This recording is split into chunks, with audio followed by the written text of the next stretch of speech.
All right, guys, what's going on? Welcome back to the Everything College Bowl podcast. Today I'll be doing my preview and prediction for the First Responder Bowl between Memphis and Utah State. 7.5-point line in favor of the Tigers. Over-under set at 62.5. Tuesday, December 27th at 3:15 p.m. Eastern Time on ESPN, live from Gerald Ford Stadium in Dallas. Memphis leads the all-time series 4-3. Last meeting all the way back in 1977. Looking at the Memphis offense, Ryan Silverdale doing a pretty good job with this unit.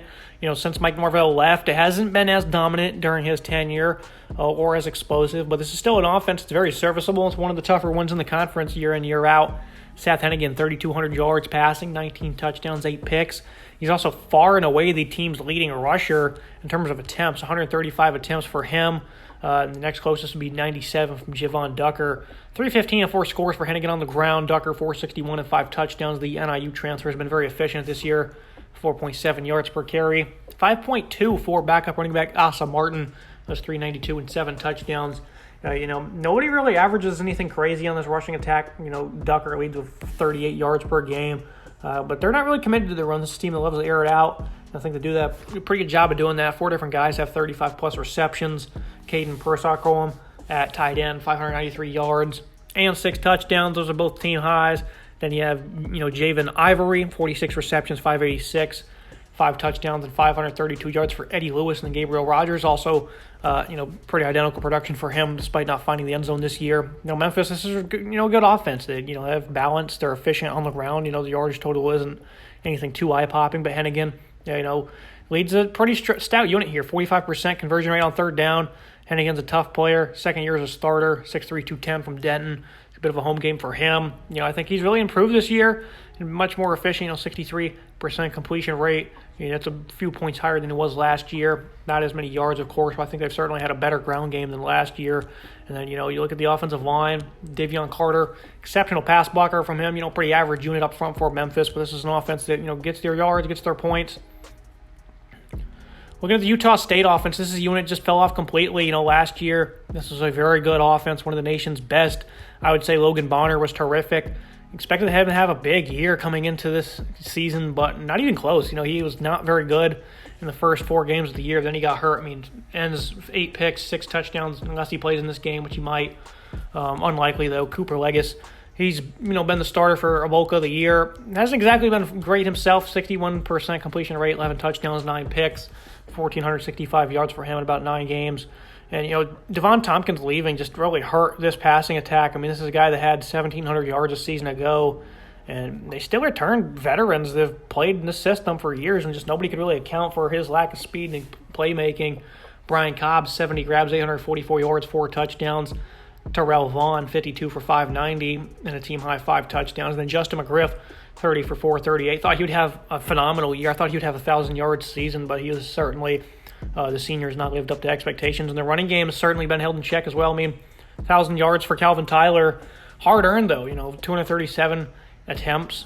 Like 20 carries per game for less than 90 yards. So it's certainly been a hard-earned running game for them as a team. 3.8 yards per carry. It's not all that great. And, it's just been a very strange year for this offense.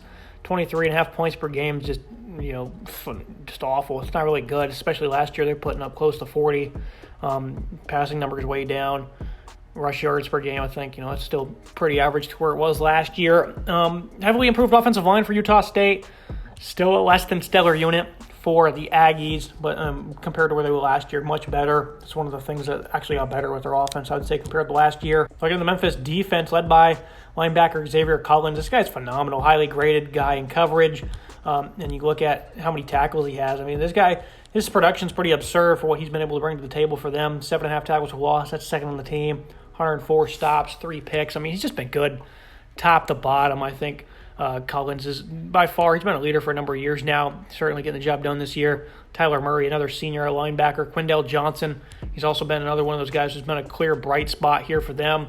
I just like the ability from these linebackers in coverage. It's been pretty impressive this year. Johnson, he's been a heck of a run stopper from his safety position. You also look at a guy in Greg Rubin from his cornerback position. 2 great run defenders.